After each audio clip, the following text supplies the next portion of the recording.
to abdominal aorta, and we have some major vessels coming off here that we're going to be talking about tonight. Okay, mostly vessels of the abdominal system, and a lot of blood flow to the abdominal system. Then right at about the level of the umbilicus, the aorta bifurcates into the left common iliac artery and the right common iliac artery. And there's a whole lot of bifurcation that goes on further, although the external iliac artery does not branch, but passes out through the inguinal canal and becomes the blood supply for the leg. Okay, and so the external iliac artery becomes the common femoral artery, which serves the leg. And we've already talked about all the stuff that goes on up here, but we'll look at it again. So, we've taken the heart away, and we have the aortic arch, and what no model shows is the bronchial artery. And if I ask you that one, I'm going to have to show you this picture. And we have all these intercostal arteries, and I don't think those are even shown on our chest plate over there. But there is an artery and a vein between every set of ribs, and intercostal means between the ribs. Okay? And so here we're looking at the diaphragm, and so we're seeing the aorta just as it comes through the diaphragm, and the first major branch, and it is a major one, is called the celiac trunk. Okay? And the second major branch is the superior mesenteric artery. Those are the primary ones, although we do have, what I don't mention on here, is the renal arteries, and 20% of our blood supply goes to the kidneys most of the time, and so those are major vessels as well. Okay, and of course, we have the corresponding veins in many cases. We have the renal veins here. And we have, when the inferior vena cava bifurcates into the common iliac veins, which also serve the leg. Okay. And so let's go back up and look at the celiac trunk, that first one that came out just underneath the diaphragm. The celiac trunk serves the stomach, the liver, and the spleen. In some people, there's hardly anything to it because it trifurcates right away. In other people, it's as much as an inch long. But it ultimately always trifurcates into the left gastric means stomach, and the left gastric artery goes to the left side of the stomach, and the splenic artery goes to the spleen over here, and the common hepatic artery goes over here to the liver. And the liver is the largest organ in the body and a very important one. The common hepatic artery bifurcates further into the gastroduodenal artery and the hepatic artery proper, which goes up to the liver. Okay? And so that was the celiac trunk, which we saw there. The next one down is the superior mesenteric artery, which serves the entire small bowel, as well as the right side of the colon over here. And I've got other pictures that show this. This is a huge blood vessel. And I think you know that any kind of wound to the abdominal region, if it damages an artery, you can bleed out in a matter of minutes because of these major arteries. Okay, so the superior mesenteric artery feeds the entire 20 feet of small bowel and the right side of the colon. Okay. The renal arteries, renal means kidneys, serve the kidneys. Okay. And the inferior mesenteric artery, embarrassingly, is not shown on our torso model. That's a big boo-boo. It's shown on our old torso model over there. You see in the corner, if anyone's dying to see it. It's not nearly as large as the superior mesenteric artery. It serves the left side of the colon. Okay, and so here we see the inferior mesenteric artery going to the left side of the colon. And another picture, the one in your book, inferior mesenteric artery, left side of the colon, and the rectum, basically. Okay, right and left common iliac arteries. The word common is an indicator that whatever it is probably going to bifurcate into two vessels of the same name, just like the carotid situation. So the common iliac arteries branch out to each side of the body bilaterally and branch. There's a major branch called the internal iliac artery that feeds all the organs of the pelvis. And the external iliac artery proceeds unbranched out through the inguinal canal. There's an inguinal ligament, which shows up better on other pictures, that forms the margin of the floor of the pelvic cavity, the inguinal ligament. Here you see the inguinal ligament connects the symphysis pubis to the anterior superior iliac spine, and there's a major hole in it that these major vessels go through. Maybe you've heard of an inguinal hernia. That's when some of the other contents of the pelvic cavity are squeezed out through this inguinal canal. And so we're talking here about the common iliac arteries and veins, really. And the bifurcation here into the internal iliac artery and the external iliac artery, which is the entire blood supply for the leg. And the internal iliac artery serves the pelvic organs and the buttocks, basically. Okay, and there's another bifurcation, and of course the veins have the same names: internal and external iliac veins, common iliac vein. Okay, so the celiac, the word axis merely means, if you're talking about the celiac axis, it's everything that is served by the celiac trunk. And that's basically the stomach and the liver and the spleen. So we trifurcate into three vessels. The left gastric goes to the left side of the stomach.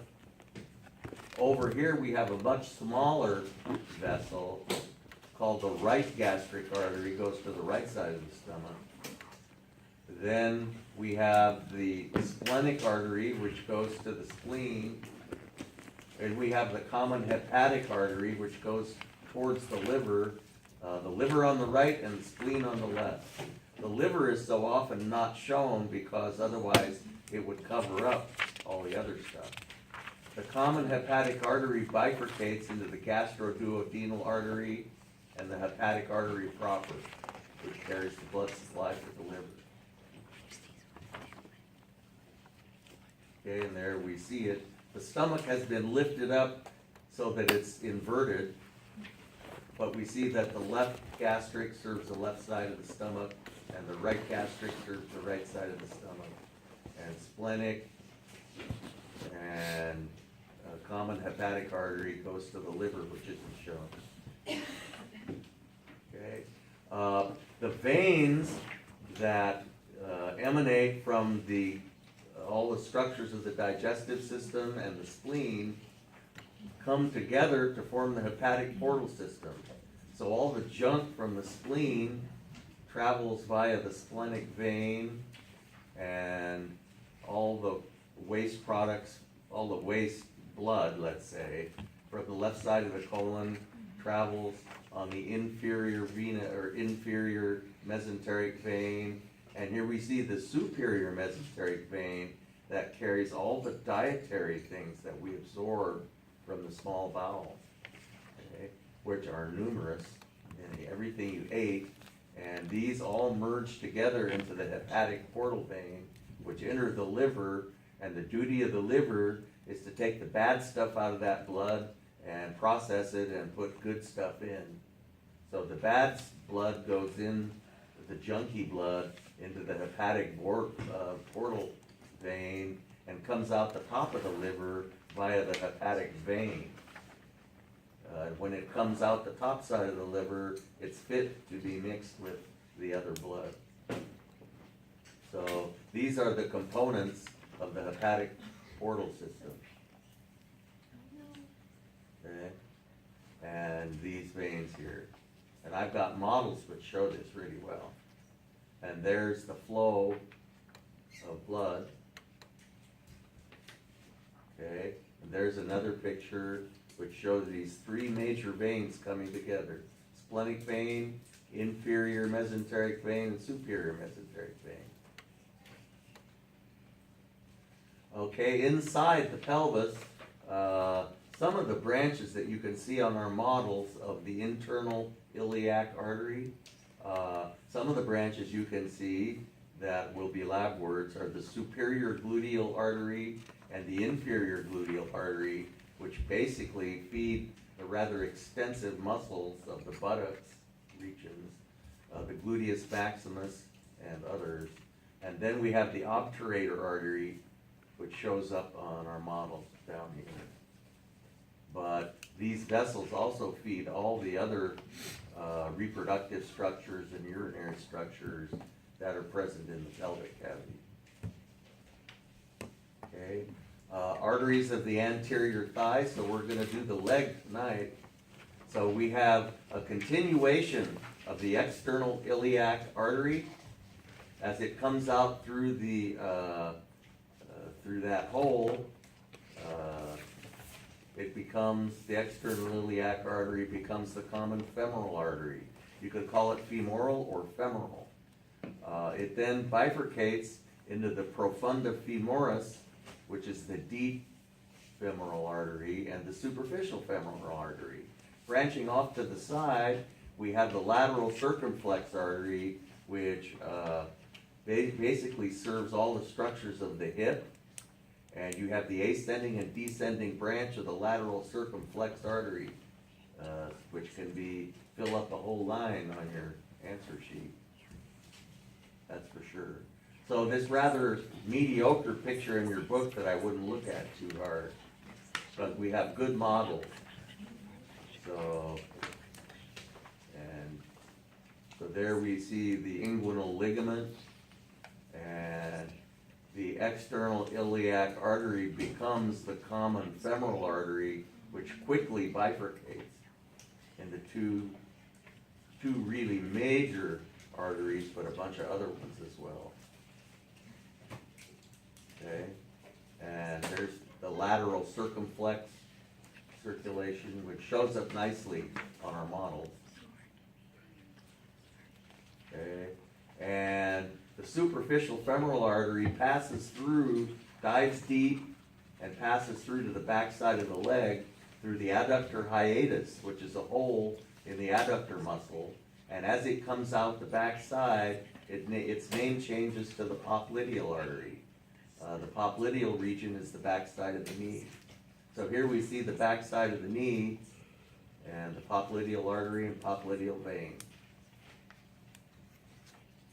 Okay, and we have 4 genicular arteries that we'll go through in a much clearer way that serve the knee region, which is really quite elaborate. And so we have 4 little arteries that serve the knee that we'll read through, and they're pretty easy from the lab. Okay, then as we exit the back of the knee region, the anterior tibial artery branches off and dives through to the front side, becoming the anterior tibial artery. And we then, after a while, the posterior tibial artery continues down, but going off to the side, we have the peroneal artery. Okay, And this little part of the posterior tibial artery is often called the tibioperoneal trunk. Okay. Finally, as it comes out the front side, we see the end, the terminal end of the anterior tibial artery as it enters the foot. Okay, and the femoral vein gives off a branch, a superficial branch, that becomes the great saphenous vein. And the femoral vein continues deep inside the leg. And now we come to cerebrovascular circulation, which I talked about a little bit, I think, in lab. And you remember that those cervical vertebrae had the little holes in the side, and we have these arteries coming up. This is the brain stem. This is an inferior view of the brain. And we see these cerebral arteries coming up each side of the neck and entering the cranium and anastomosing to form the basilar artery, which travels up the anterior aspect of the pons. It gives off some branches that we will concern ourselves with, the superior cerebellar arteries, right there, and the most major branch on either side is the two terminal branches of the basilar artery are the posterior cerebral artery on either side, which delivers blood to the posterior 1/3 of the cerebrum. Very important. So that's the back half of the circulation of the cerebrum, which is served by the vertebral arteries. The front side is served by the internal carotid arteries, which come up through the carotid canal. It's sort of an S-shaped hole in the cranium. And once the internal carotid arteries, the so-called ICAs, enter the cranium, they bifurcate into the middle cerebral artery, which goes out to the sides, and the anterior cerebral artery, which goes up to the front. And we have this shown to some degree fairly well on models. The left, then we have collateral flow. Okay, if that was all we had, what I just said, the front half and the back half would be separate. Okay, and the left side and the right side, at least up here, would be separate. But connecting the left side to the right side, we have the anterior communicating artery. Connecting the front side to the rear end of the brain, the posterior to the anterior, we have the posterior communicating arteries. And that entire collateral structure there is called the circle of Willis. Okay, here's the vertebral arteries going up through those transverse foramina and confluencing to form the basilar artery right there.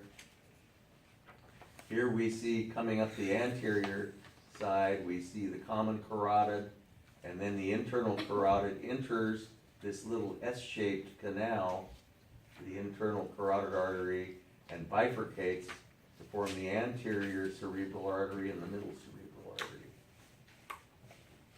Okay. So the vertebral arteries supply the posterior 1/3 of the brain. They confluence to form the basilar artery, right there. Not too many times do you find two arteries running together to form a larger one. They're always branching out. And so here is this vertebral arteries, the basilar artery, the posterior cerebral arteries, the internal carotid arteries, the middle cerebral artery, the anterior cerebral artery, and connecting the anterior circulation with the posterior circulation, we have the posterior communicating arteries.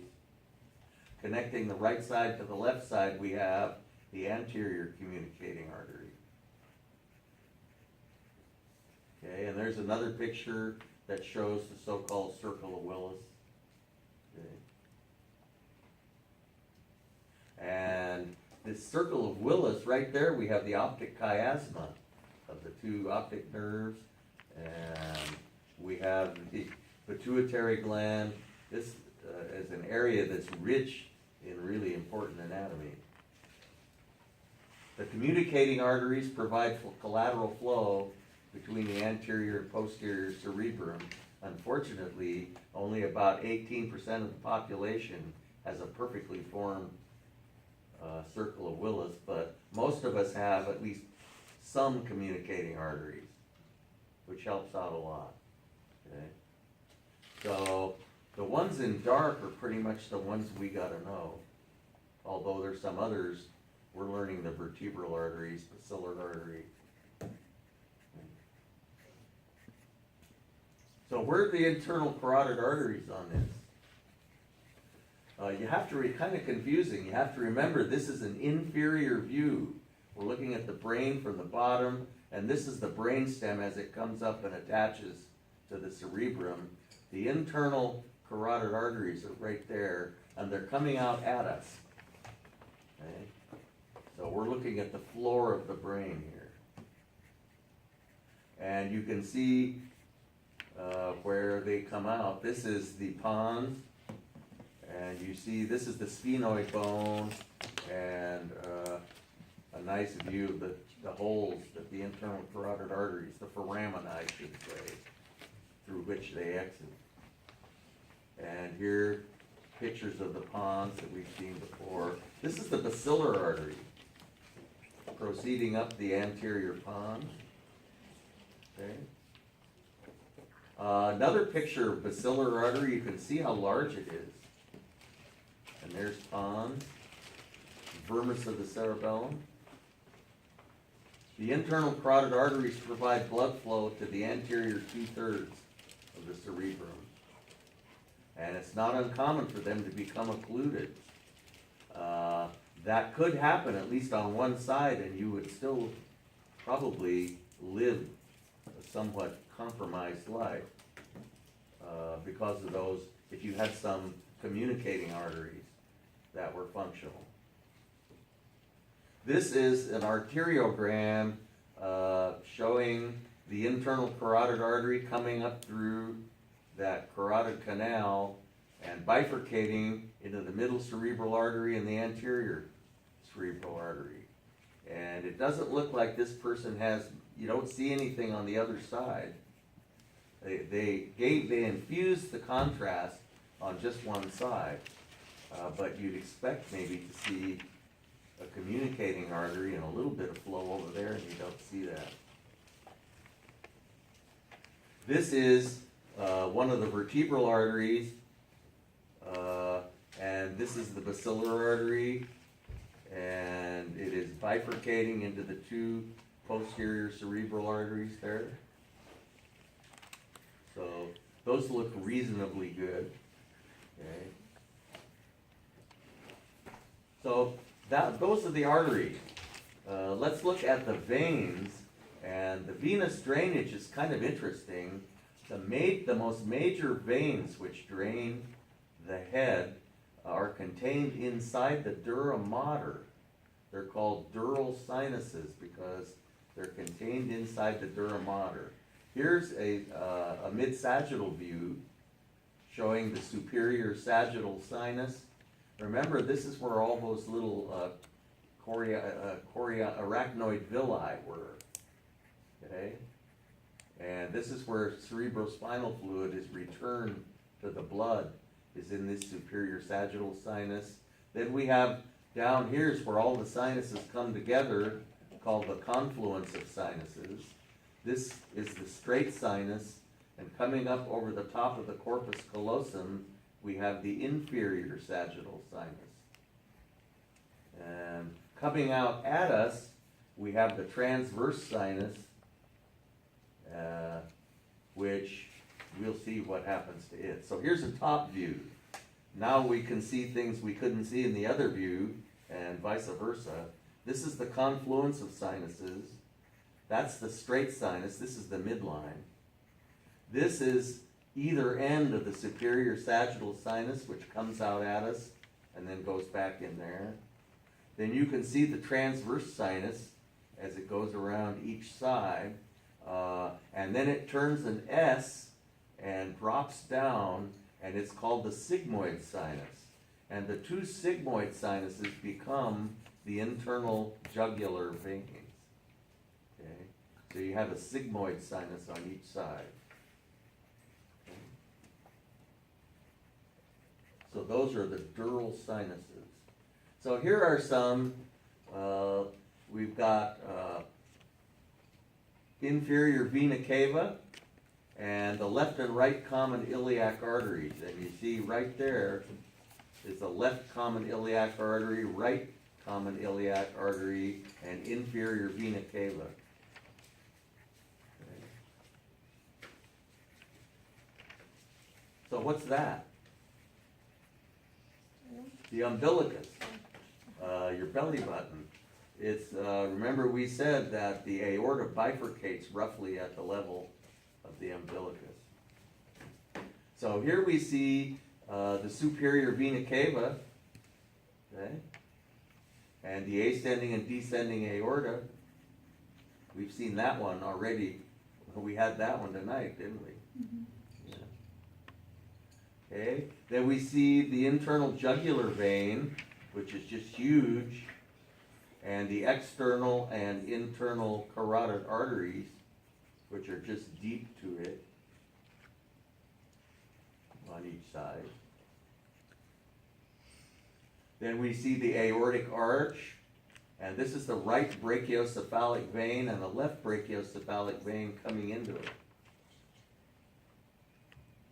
Here we see those three, that brachiocephalic trunk, left common carotid artery, left subclavian artery, superior vena cava. The azygos, there's a view of the azygos vein and the hemiazygos vein and the abdominal aorta. Internal jugular vein again, and the internal and external carotids. External carotid, internal carotid. Better a picture on that side. Then we have, this is a really good one. Here we have the kidneys, okay? And over here we have a renal vein. How do we know this is a renal vein and not a renal artery? Because this is the aorta, and this vessel completely bypasses the aorta and goes over here and attaches to the inferior vena cava. This one must be a vein as well, because you don't see it connecting to the aorta either. This is a nice view of the superior mesenteric artery.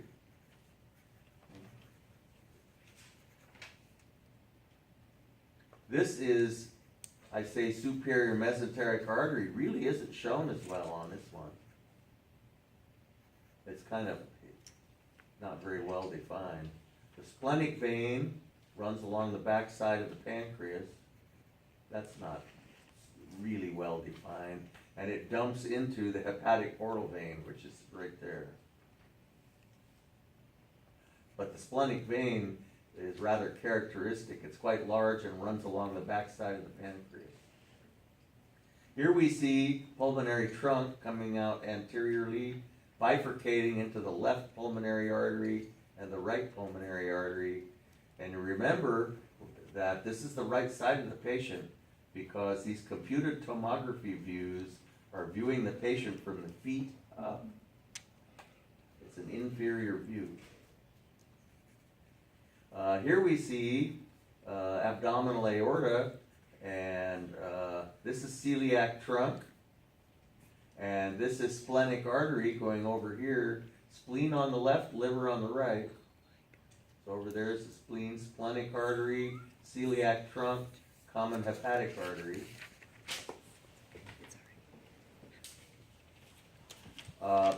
One thing that's characteristic about the superior mesenteric artery is it sticks straight out about an inch, and then it drops straight down in most people. And you can really recognize it. Here we see the superior mesenteric artery coming straight out just before it drops straight down, okay? And this is the hepatic portal vein over here, and this is the splenic vein just dumping into it, and here we see inferior vena cava. And there's the stomach with lots of gas in it, and there's the gallbladder, a bunch of other stuff. And here, of course, are the kidneys. Okay, okay, so here we see splenic vein again, and dumping into hepatic portal vein. Not such a good picture, really. This is superior mesenteric artery.